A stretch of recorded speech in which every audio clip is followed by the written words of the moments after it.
Okay, today is March 1st, 2010. I am interviewing Chris Gutierrez at Central Connecticut State University. The interviewer is Joseph O'Keefe, and there is nobody else present. The time is 10:10 a.m.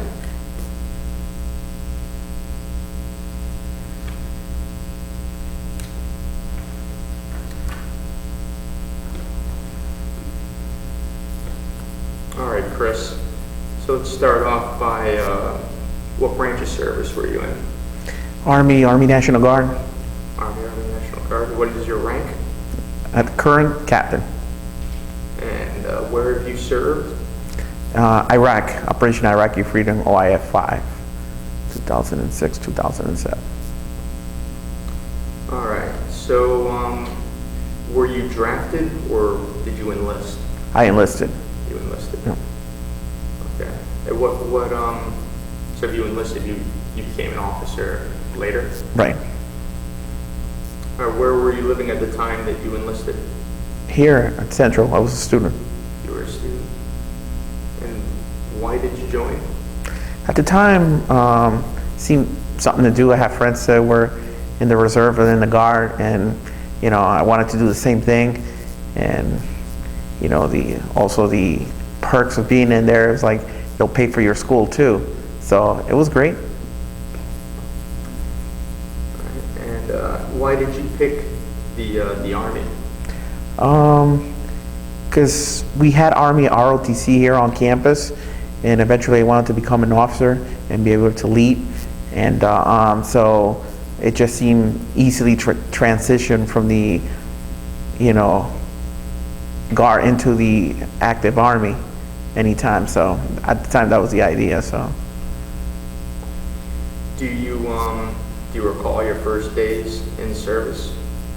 Yeah, it's very confusing learning, how the Army operates, rank structure, formations, drills and ceremonies, and I don't know, it was different, so. Tell me about your boot camp or training experiences. I enlisted and was sent to Fort Knox, Kentucky for a period of 8 weeks. And it was a summer program that will assist you in getting into a unit and then becoming an officer. So that, transition later on once you get your degree into an officer. And so my parents were not too happy about this. So one summer I took off and went to Fort Knox, Kentucky, reported there, went through the 8 weeks, and then came back, started the semester, and I was already in the Guard with the Charlie Company, 1st Battalion, 102nd Infantry out of Bristol, Connecticut.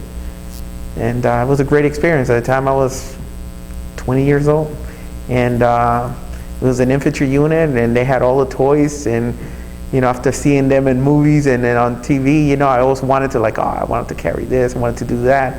So that's what got me hooked up to it. Do you remember any of your instructors? Yeah, I do. Yeah, who can forget them, right? So, but yeah, they were great people. Can't say much about the drill sergeants, but my instructors in the ROTC program were great people. They shared their experience, and everything that you can do in the military and blah blah. So I learned a lot from them.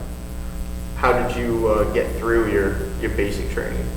Well, I was not the only one there, and I always kept my mouth shut.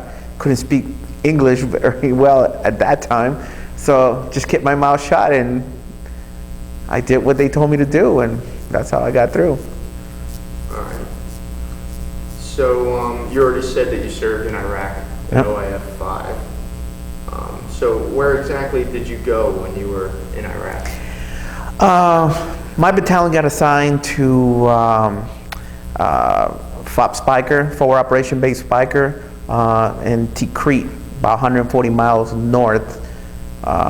northeast of Baghdad. It was part of what they call the Sunni Triangle. You had, in the Anbar province, you had, Fallujah and Ramadi, and then, up north in Tikrit, that was the Sunni Triangle. So it was very volatile at the time when we went. Sectarian wars just started in the fall of the end of the summer into the fall of 2006. And that's when the Sunnis and the Shia were blowing each other up. So we just happened to land at that time. So it was crazy. Do you remember arriving and what it was like, and your first impressions? Yeah. After spending 2 weeks in Kuwait acclimating, so they finally we got our ticket to go up north, and so how there is, hurry up and wait. 2 in the morning, you're sitting on the runway with all your gear, with all your people waiting in there, anxious, you don't know what to expect and everything. And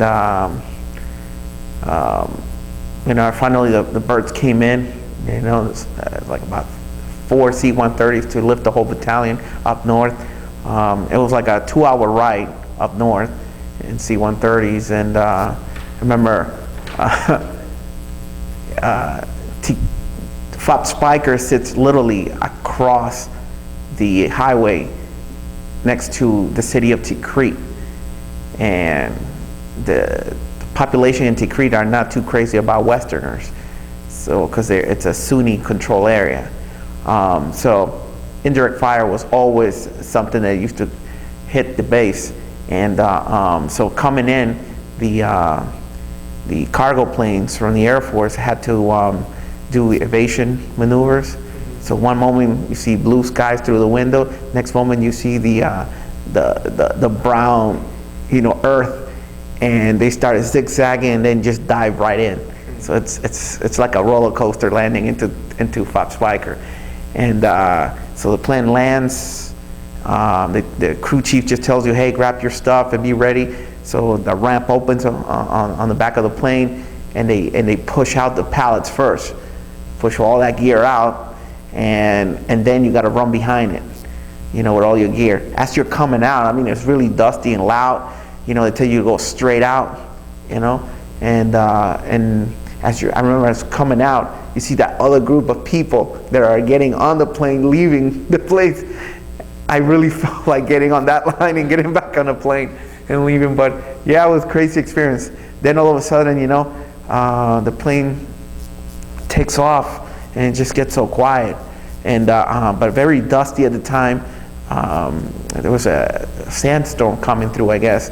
And so then we got off the runway, and we're sitting on these bunkers, so we had to sit there and wait and do accountability of people, making sure everybody was there and everybody had all their equipment and stuff like that. And then we had to wait for our trucks to come pick us up to drop us off to our new unit, the unit that we were going to replace. So, and it was hot too. We can't forget that, so. But yeah, those are my memories of getting there, first day there. Yeah. So what was your job assignment when you were there? I got assigned as the Battalion S2 intelligence officer. My job was basically to collect information and to brief that information, to the units that were going out on what we call CLIPs, Combat Logistic Patrols. And basically what it was gun truck companies providing security in the highway. So that's where what our job was. And so we had to debrief the clips coming back in, from the highway, and find out whether they, anything they saw that it was different, if they got engaged with insurgent fire or anything like that, any ID experience, anybody got blown up, what they saw, and things like that. So that's the kind of stuff we had to get information. I was lucky that at FOP Spiker, the division, 25th Infantry Division, was right on the base.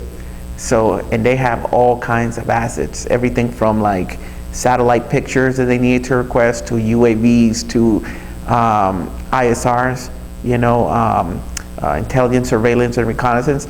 So they have people to send out and scope out the whole area and stuff like that. So they had all the information. All I had to do is go up to division, to the G2, and request the information, and they'll give me anything I wanted. So it was great. But once you get there, since division was right there, there was really no need for me to do the job that I was told that I was going to do. So I ended up being the liaison between the battalion and the battalion garrison. So all the intel information coming from our units, I have to brief it to the garrison, and then the garrison, every information that they collected, I have to brief it back to the battalion. So that was my primary duty.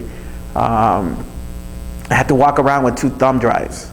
One, it was for classified information, the other one, the red one, and then the green one was for unclassified. You have to make sure you plug them in the right computers, and you either upload, download information there, because you have to brief. And that was one big thing.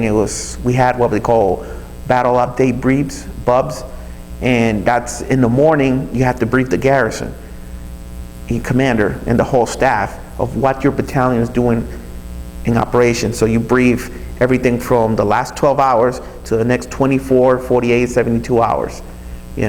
What missions you're going to be doing. And very details too. Time, places, what kind of logistics you're pushing through, any attacks, you have to brief all that. At the same time, I have to get all that information from the garrison, from other units, debriefing, and I have to brief it back to our unit, to our battalion commander and operational, the TOC office. Yeah, so it was, and then you get additional duties. That's the other thing. Once you become an officer, it's not that you're going to be doing that specific job. You're going to have different hats. So my other job was morale and welfare officer. So I had to make sure that all our Joes, all our soldiers, whether that being male or females, were well taken care. That their living conditions were up to speed. That they were getting everything that they needed and stuff like that. So I had to make sure that was happening. And for a battalion that had literally over 1,000 soldiers, it was a busy job. Long hours, 12 hours a day, sometimes even more. Monday to Sunday, there was really no days off. I think the only day we got off was Christmas. Even New Year's we had to work. So yeah. When you were in Iraq, did you see any combat? I went out like a few times, maybe 3 times I remember. Got stuck behind a convoy that was hit, but I never had to literally pull the trigger or anything. But saw the conditions outside. It was very dangerous to be out there, so it was very limited to what you could do. They will not let you go out. I mean, the whole thing is you have no business being outside the wire if you're not in one of those units that has to go out. So, I was not really in like a firefight, so because that was not my job. Yeah. So. Were there many casualties in your unit, if any? We have, as a battalion, we have 5 companies, 2 active duty units, 1 Army Reserve unit, and 2 National Guard units. They were from different states. The gun truck companies, yeah, they got people injured. That I remember there were, in that year that I was, in our battalion, we had 2 deaths. And they were both ID related. Bomb went off in front of the elite vehicle and killed the gunner. The other one was they stepped into an IED and it killed the driver, and I think it killed one of the passengers. But it was 2 or 3 guys that died. There was a lot of guys that got concussions, heavy gun truck companies were like anywhere between 5 and 8 gun trucks. These are Humvees with up armor, 50 caliber machine gun in the turret, 4 operators inside the vehicle, 1 gunner, or a 1088 completely up armor too. and elite front vehicle was always E4 and below. There was no E5, and there was no officers in the elite vehicle. So those guys going in the elite vehicles, they had to be, and they were the ones always getting hit. So there was like 2 or 3 guys that that died, and then a lot of guys got injuries, concussions, lost a finger, scratch in the face due to debris from bombs and all that stuff. Yeah. Tell me about a couple of your most memorable experiences. Well, one of them was when they brought the Saddam Hussein's body.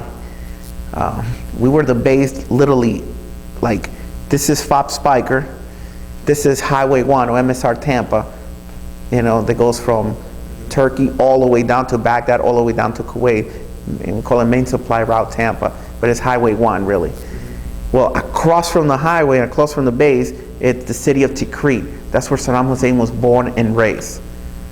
And those people, like literally, 90% of those people really hated us, so they were not pro-Westerns at all, So anyways, Saddam Hussein, when he was tried in Baghdad, and then he was executed, and then they flew the body into our base, so everybody went on full alert, and we were all waiting to see the body, but we only saw the box, where they brought him in. They actually flew him in on helicopter, and then after that they had a unit that had to go out the gate and link up with the Iraqi police, which the Iraqi police was going to turn it into the local authorities inside Tikrit, city of Tikrit.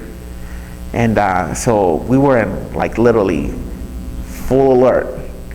Everybody was, in the bunkers and everything, and for like literally almost 3 straight days.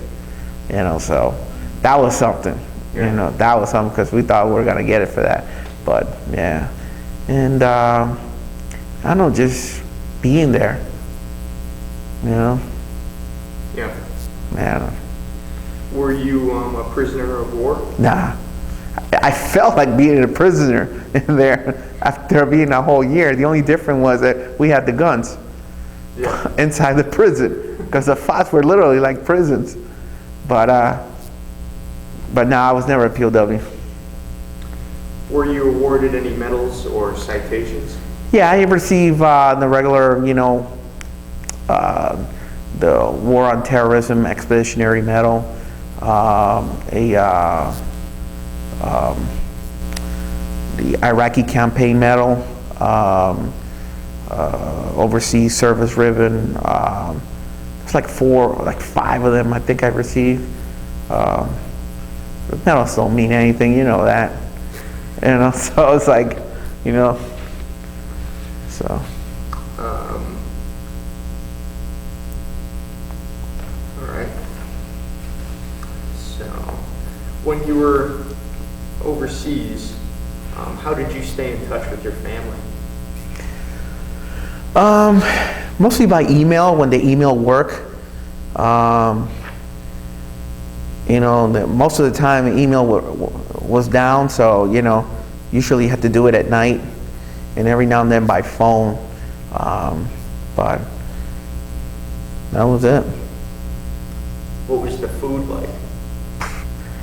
Listen, first you got to eat MREs, Then, when you're in Kuwait, they have all these, they call it DFACs, dining facilities, instead of chow halls. So, but they're run by KBR, Kellogg Brown and Root. So, Department of Defense subcontracts this stuff to KBR, an American company, which they subcontract that to places over there to cook and base, and they hire Filipinos or people from India or people from Turks to come down and prepare the food. So even though most of the stuff, I would say 80% of the the products that they cook are American. These individuals that are cooking, they put, their seasoning. So it was that Middle East kind of like a taste. Forgot what they call it, but the first 2 months was okay, but then it gets really old. Dropped a lot of weight when I was there, and then I came back and put like 50 pounds, which I'm sporting it right now. So, I wasn't crazy about the food. We had South Koreans, South Korean Marines in our base, and they used to cook some Chinese food, or Korean version of it. So we used to buy some food from them, even though they told us not to do that. But every now and then you had to. It's like Chinese food, but yeah. So. Did you have plenty of supplies? I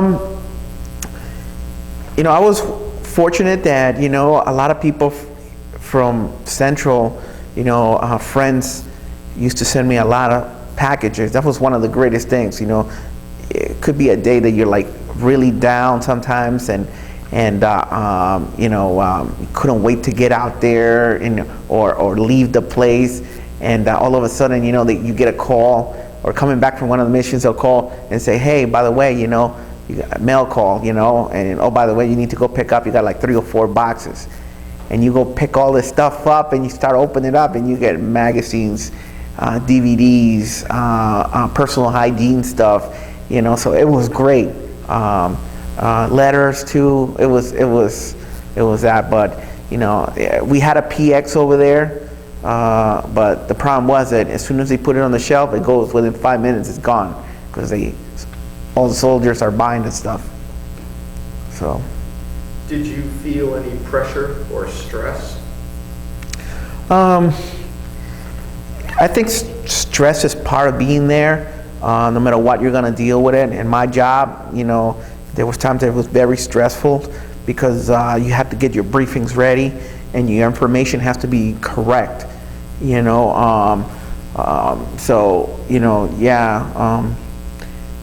was times that you had to meet, certain requirements, and it could get stressful at times. And dealing with difficult people too over there was very stressful too. Was there anything special that you did for good luck? I pray every morning before I left my little living quarters that I had. I pray every morning. I'm like, oh God, just help me get through today, and that's how I made it day by day. So.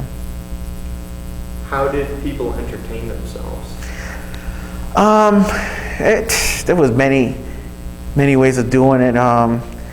Some people used to play softball, but that used to get interrupted all the time because of the indirect fire.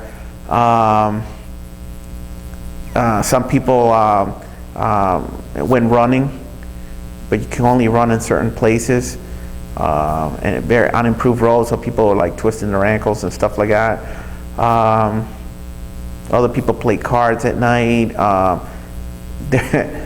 In our battalion, we had a group that they enjoyed smoking cigars, so they had a cigar meeting, almost like I think it was twice a week, and they order these cigars, and they taste that different flavors. I don't know, I don't smoke, but they used to do that. Other people used to get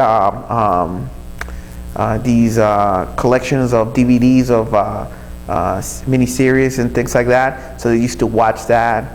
There was really not a lot to do, so. Did any entertainers come and visit you where you were? Listen, it was right after Christmas. They were saying, they had us going because, and we were looking really forward to this. They were saying that the Broncos cheerleaders team was gonna come and visit us. So we were like, oh my God, can't wait. And I think they were coming they were scheduled to come in like the last week of January on the USO and things like that. So they did come, but they only went to the green zone in Baghdad. They did not want to come up north because it was too dangerous for them. So everybody was really down. So the only two people that came to visit us was Dick Cheney, surprisingly, and that was a mandatory thing that you had to go see him, you know. So we had to go there to see him, and Tybo, the guy from Tybo. All right. Yeah, he came up to see us. So, and the funny part is our battalion got the task to provide him with a guide and the transportation from where he was going to be presenting at our base. So, but yeah, no cheerleaders came up. Did you get any leave while you were over there? Yeah, I left in, what was it, the first week of December. I got my R&R leave time, and I had the option to either come back here to the United States for 2 weeks, or spend it somewhere else, anywhere I wanted to, you know, provided that they clear you up for that. So we had to fly right into Kuwait, and then from Kuwait they ask you, hey, where are you going, you know? So anyways, I put into to stay in Europe. So I spent my 2 weeks in Germany, and I stay in Ramstein Air Force Base. You know, I haven't had my own quarters. You know, I had BOQs. You know, the bathroom was like literally within 2 steps from the my room and everything, and you can order pizza, and it was weird. You know, and so I went to I spent it in Germany, and then I spent another week in Paris, France. I took the train and went all the way up to France and Paris, and then went to Normandy. I always wanted to see Utah and Omaha, you know, where D-Day was. So I went to see that in the cemetery, and then the 2 weeks were up. So you know, I'm back at Ramstein waiting for the plane to take me up north. So where else have you traveled while you've been in the service?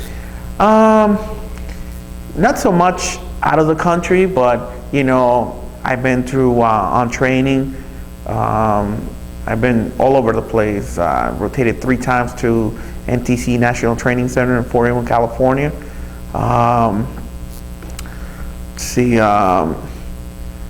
Fort Bragg, Fort Huachuca. Before I went to Iraq, they sent me to train as an MI officer at Fort Huachuca, Arizona. Fort Benning, and just bases like that, but not out of the country after. Do you recall any particularly humorous or unusual events? Yeah, your sleeping quarters. You know, check your bunk before you go lay down on it, because there's a lot of scorpions and a lot of mice and snakes. So yeah, it was funny, you know. You see people like screaming sometimes because you walk into your room and there's, you know, I had a couple of experiences, you know, snake coiled up right in my room, and you know, like they tell you, don't bring food to your living quarters. And what's the first thing you do? Bring food. Well, food brings mice, so you got a lot of mice. You learn to deal with that, no problem. Well, the mice bring snakes. You know, so it was always something. And you know, Iraq is full of scorpions, and believe it or not, in Iraq, scorpions got the right of way. You know, you walk around them, not try to move them. So, and they're the big ones too. So, but yeah, there was a couple of funny times. What were some of the pranks that you or others would pull, if any? Yeah, you know, our uniforms, you know, they have Velcro to put your unit patch and your name and your rank. So what they will do is, like, you know, sometimes when you are in your section bunk, you know, where you work all day and things like that, you know, you were okay to take off your IBA, and sometimes you took your top off and you had your t-shirt on, you know. So So when you're not paying attention, they go and flip all your stuff. So sometimes they call you up, say, hey, you need to be at this meeting, or you need to go to here, and you put your stuff on, and next thing you know, you come out and you don't even notice it until your friend's like, dude, your uniform's all ate up, and you're like, oh, or you leave your weapon in one area, and they'll remove the bolt out of it, and now you're going crazy trying to look, and you don't realize until you're like, this is too light. What's wrong with this? And they remove the bolt. Yeah, so, yeah. Do you have any photographs? I do have a few. I just got to dig them out. So. What did you think of your fellow officers and soldiers? I had some great people, guys and girls. They were committed to the mission. Took care of one another. When you were down, they make sure that they'll talk to you and get you up and going. From the officer side, very professional people. They knew their job. They adapted quick to any new mission that came up, and they made it happen. But yeah. Did you keep a personal diary? No. All right. Well, you mentioned that you are currently a captain in the Army. Yeah. So, being that you're still in, do you recall the last day that you were in Iraq?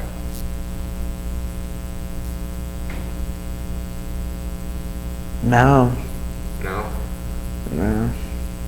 I mean, I remember waiting for the plane. It was really hot. Then finally we got on the plane, and I got to sit like literally almost, below where one of the engines were on that C-130. It was so loud. It was hot. And I had most of my equipment on top of me, and you couldn't even move because everybody's almost on top of each other, so that I remember. And it was dark. It was it's like that red light thing inside the plane, and you're like, no, Jesus, let's not get shot on the way out, not now at least. So that I remember. Then we got into Kuwait, and we had to wait there, like technically it used to be 48 hours until your next plane comes out and takes you out of Kuwait into Germany.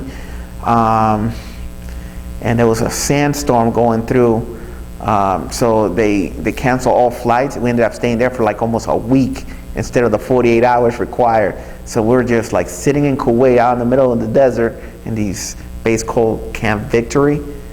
And I don't know, it was just, you're going home, you just can't wait to get there. So I remember that. Then we get to Germany, and we're supposed to switch planes from a cargo to a charter airline. There's only for soldiers. And we picked a plane in Germany, and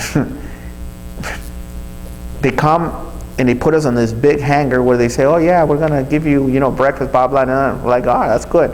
So we get there. Then they put us on a bus to get on the charter plane, like civilian airline.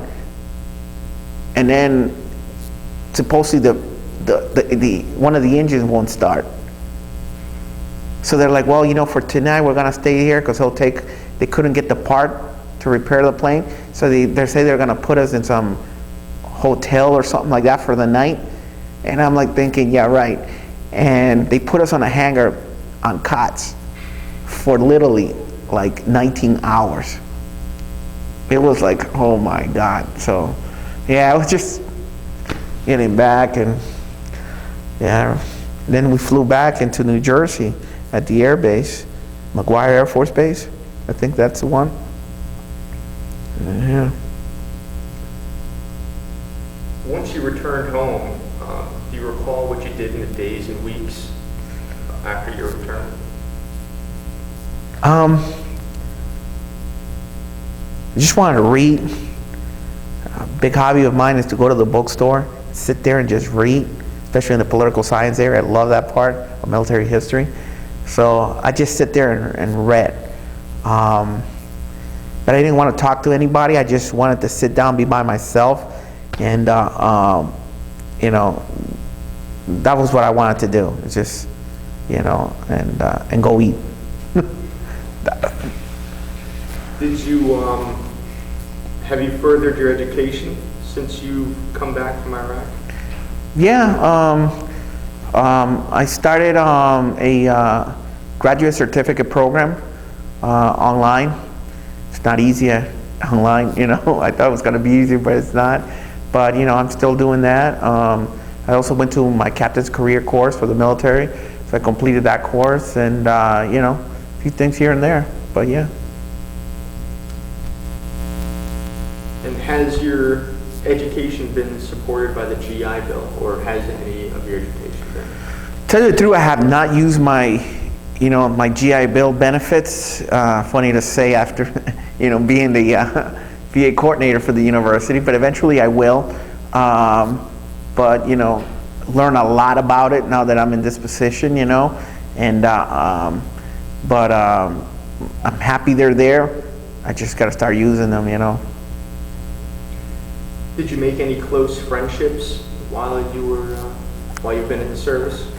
Yeah, you know, all through my 15 years, you know, in the military, I met a lot of good friends, good people, you know, I stay in contact with, and, you know, definitely good people to be around with, you know. Have you joined any veterans organizations since you've been home?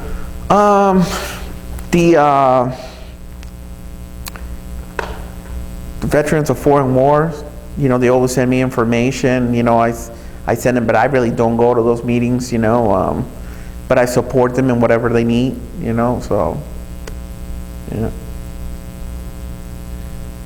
So,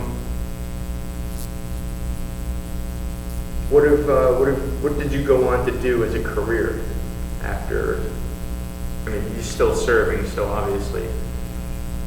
Yeah, well, you know, I went back to my civilian job, was working at Central Connecticut State University admissions office, and, you know, after 2 years of being back, I was asked if I was interested in taking the responsibility as the Veterans Affairs Coordinator for the university. So it was something that, you know, I was really interested, you know, as a veteran serving for veterans, you know, you can relate, and, you know, it just felt right, and I felt right in the perfect spot, you know, so that's what I'm doing now, yeah. Has your military experience influenced your thinking about war or about the military in general? Well, the old days when I was growing up, you know, as a cadet, like being gung-ho and all that, you know, you have to take a step back and say, hey, think about, you know, what you're gonna do, you know. So, and, you know, after spending a year in Iraq and having, you know, the responsibilities and not only just on the planning and coordination of missions, but also the responsibility on the people that you're responsible for, you know, makes me look at things in a different way. I analyze things more. I don't question them, or I'll question them, but inside, you know, personally. But I don't jump into things like I used to, you know.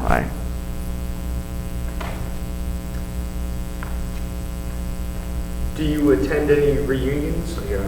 Does your unit have any reunions? Not really. Everybody, when we got back, pretty much about 85% of the unit was split all over the state. Some people that came from out of state were sent back to their units. You know, I'll see every now and then a few of them, you know, hey, what's going on? And, you know, they'll crack some jokes like, hey, remember this and remember that, you know, but not really like reunions, no. So So how has the service and your experiences affected your life? I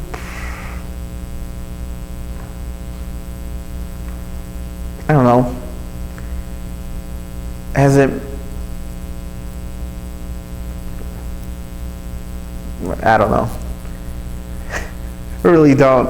I mean, when I came back, there was a few things that, I couldn't stand, like, being challenged, being told no, something that I know that, I could get, and things like that. That really, bothered me, or people tapping me in the back, without me knowing, it really put me on guard, I